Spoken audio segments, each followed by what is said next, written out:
여러분 반갑습니다. 이번 영상은 설거지론에 당한 퐁퐁남의 안타까운 사연 영상에 댓글 리뷰를 하겠습니다. 그리고 또 다른 사연 하나 가져왔는데 뭐 일종의 스터디 개념으로 보시면 될 것 같아요. 이제 이런 거를 보면서 좀 이제 미리미리 준비하자 그런 의미이고요.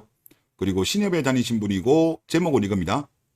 가정주부가 대체 뭐가 그렇게 힘들고 피곤한지 모르겠다. 아기가 어린이집 가기 전까지는 100번, 1000번, 만번 이해를 했는데 어린이집 가기 전에도 불만이었다는 거죠. 이제 아기가 9시에서 4시까지 어린이집을 간 지도 4개월이 넘었는데 그럼 하루에 7시간 정도 어린이집을 가는 거네요. 대체 뭐가 그렇게 매일 힘들고 피곤한지를 모르겠다.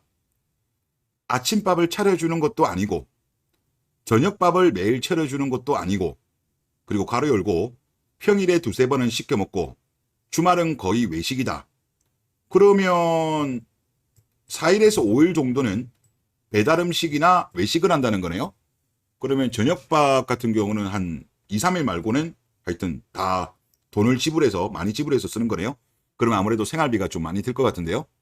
자, 그리고 퇴근하고 와서 아기 빨대병이나 식기 설거지도 내가 하고 집밥을 먹게 되면 식기 설거지도 내가 하고 아기 아침밥도 내가 항상 만들어 놓고 청소하고 빨래가 그렇게 힘든가? 그렇게 안 힘들죠. 요즘 뭐 빨래는 세탁기가 알아서 하는 거고 청소 같은 경우도 요즘은 뭐 로봇 세탁 그 청소기가 있고 그렇다 보니까 그렇게 힘든 거 없어요. 자, 집도 50평대가 아니고 33평짜리인데 주말엔 대청소도 같이 하고 화장실 청소는 내가 담당해서 하고 대체 뭐가 그렇게 매일 힘들고 피곤한지 먹고 싶다는 영양제도 다 사서 먹으면서 진짜 개 답답하다 진짜 이렇게 이제 글을 올렸는데 이 경우가 뭐냐면 전형적으로 조건만 보고 사랑 없이 결혼하면 여성분들이 이런 반응을 보이는 거거든요. 그래서 이제 설거지론 플로우 차트가 있더라고요. 그래서 여기를 보면 거의 다 웬만한 케이스는 이걸로 다 설명되는 것 같습니다. 그래서 이제 앞에 사연을 한번 접목을 해보면 이게 모든 내용이 다 안 나와 있기 때문에 일부 내용만 보면 여기 플로우 중에서 본인이 성공하여 번듯한 직장이 있다. 예스.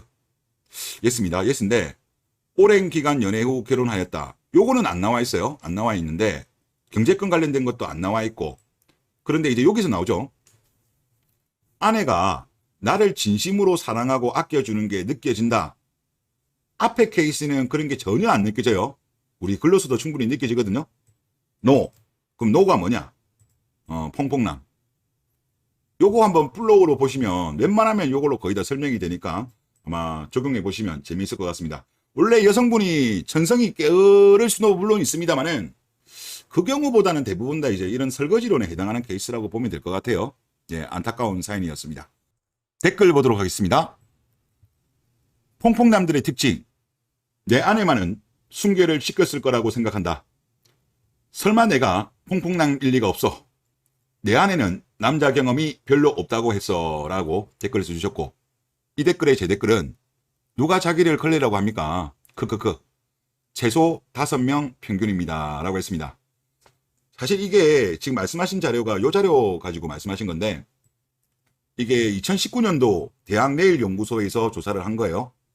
그래서 1에서 30대 평균 연애 횟수 4.7 그리고 만 25에서 29 같은 경우는 4.4라고 응답을 했습니다.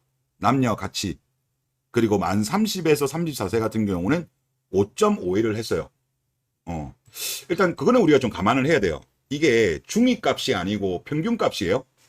그래서 사실 연애를 엄청나게 많이 하는 사람들 뭐 예를 들어서 30 초중반인데 뭐 10번, 20번 그런 사람들도 물론 있을 거라고 보거든요. 그러다 보니까 중위값은 여기가 안 나와 있어요. 그렇기 때문에 실제 중위값으로 했으면 요거보다는 조금 낮을 가능성도 염두에 두어야 될 것 같습니다. 예, 그렇게 하시면 될 것 같고 이 자료에 보다 보면 좀 재밌는 자료가 뭐냐면 동거 경험에 대한 것도 나와 있습니다. 전체 연령대 동거 경험 비율은 13.8%. 비교적 낮았다. 물론 여기가 10대가 포함되었던 여론조사다 보니까 당연히 이제 전체는 낮겠죠. 10에서 30대를 조사한 거거든요. 근데 제가 좀 이상했던 부분이 뭐냐면 만 25에서 29세의 동거 경험이 26.3%로 가장 높았다. 자, 여기 조사를 보면 만 25에서 29, 만 30에서 33세, 만 19에서 24세 이렇게 이제 구간이 나눠져 있거든요. 그러면 우리가 일반적으로 지금 요거 같은 경우도 연애 횟수 같은 경우는 나이가 들면 들수록 연애 횟수가 올라가잖아요. 아무래도 인생을 오래 사니까.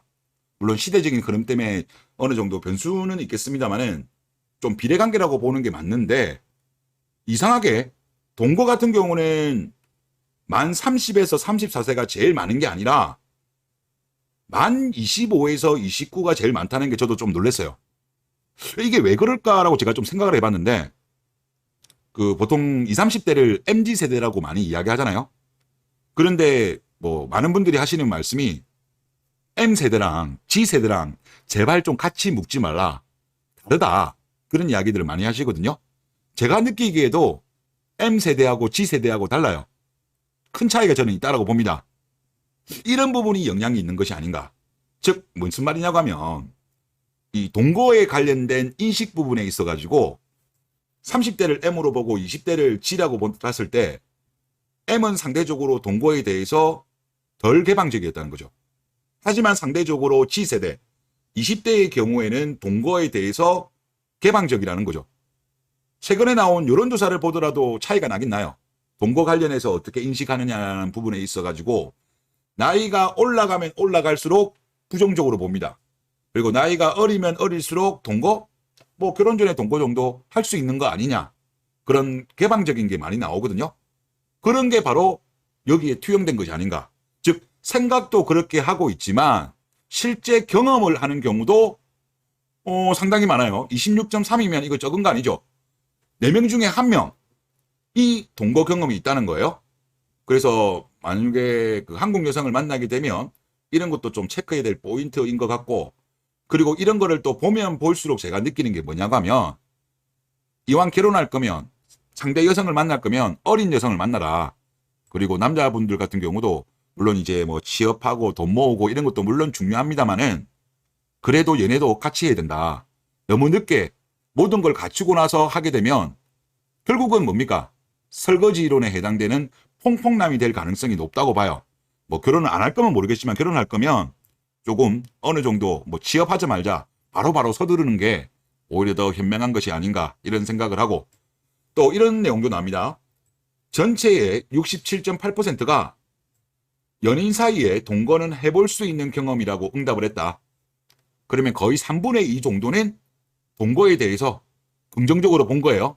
여기 10대에서 30대 설문에서 그렇고, 그리고 이게 한 2019년도 조사였기 때문에 제가 이불로 이 퐁퐁남 사례 때문에 가격 거를 들고 온 건데, 지금 만약에 조사를 하게 된다면 이것보다 더 개방적으로 바뀌었을 것으로 저는 개인적으로 생각이 듭니다. 예, 그래서 이런 것도 좀 참고하시면 좋을 것 같습니다. 자, 다음 댓글을 보면 남자가 힘든 시기를 보낼 때 같이 곁에서 고생해주거나 뒷바라지한 여자가 아니면 결혼해주지 마세요. 남자가 잘 풀리고 접근해오는 건 돈 보고 오는 겁니다. 내 인생이 1순위지 여자가 1순위면 퐁퐁남이 되는 겁니다. 라고 이야기하셨습니다. 이런 경우 있잖아요. 뭐 과거에 아예 몰랐던 여성이면 모르겠는데 꽤 많은 사연들 중에 이런 게 있어요. 원래 알고 있던 사이였다. 그런데 그냥 뭐 인사만 하는 사이였는데 어느 순간인가 내가 뭐 직업을 구하고 어느 정도 자리를 잡으니까 갑자기 연락이 오더라. 이런 케이스 정말 많거든요. 이런 케이스는 거의 돈 보고 온 거예요. 과거에 오랫동안 알았음에도 불구하고 그때는 그냥 아무런 사이가 아니었는데 갑자기 술 한잔 사달라 뭐 등등등 뭐 안부를 묻고 막 그러면 이런 경우는 피해야 됩니다. 이거는 거의 사랑은 없이 조건만 보고 경제력만 보고 온 경우이기 때문에 이런 케이스는 걸러야 된다. 그런 생각이 들고, 그리고 제가 앞에서도 방금 이야기했지만 과거에 보통 부모님 분들이 주로 어떻게 교육을 했냐고 하면 좋은 직업을 구할 때까지는 여자친구를 만나지 마라, 교제하지 말라 이렇게 교육을 많이 했잖아요. 저는 이게 옳은가에 대해서 참 고민이 많이 됩니다. 아무래도 공부할 때 이성교제를 하면 방해가 되는 것은 또 분명해요. 이게 또 컨트롤을 잘하는 남자들이 있고 컨트롤을 잘 못하는 남자들이 있습니다. 실제 공부 잘하다가 이성 문제가 생겨가지고 공부를 놓은 친구들 상당히 많거든요. 이제 그런 게 부모님들이 데이터가 쌓이다 보니까 좋은 직업을 구할 때까지는 미루어라. 이게 상당히 또 일리가 있는 말이에요. 그런데 요즘 워낙 이런 설거지 당하는 케이스가 많다 보니까 보통 이제 설거지 당한 케이스들이 아시겠지만은 남중, 난고, 공대, 공부만 추구라고 해가지고 대기업에 들어간 케이스, 엔지니어 케이스가 제일 많잖아요.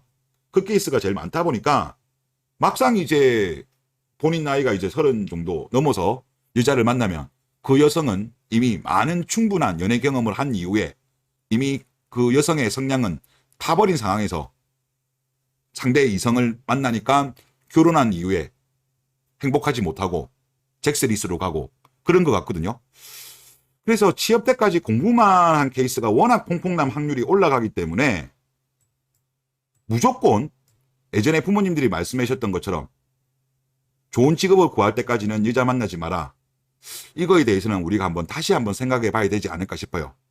만약에 공부는 공부대로 열심히 하면서 연애도 같이 크게 지장받지 않는 케이스라고 한다면 제가 볼 때는 그래도 같이 좀 병행해 보는 것도 나쁘지 않다라는 게 제 개인적인 생각이고, 만약에 이게 이성 문제가 걸려가지고 본인이 컨트롤이 안 되는 분들 같은 경우는 어떻게 본다면 예전에 부모님들이 말씀하신 것처럼 좋은 직업 구할 때까지는 조금 뒤로 미루는 것도 낫지 않을까.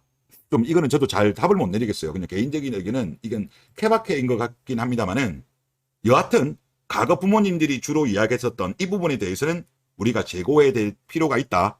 그런 생각이 듭니다. 네, 이번 영상 여기서 마치겠습니다.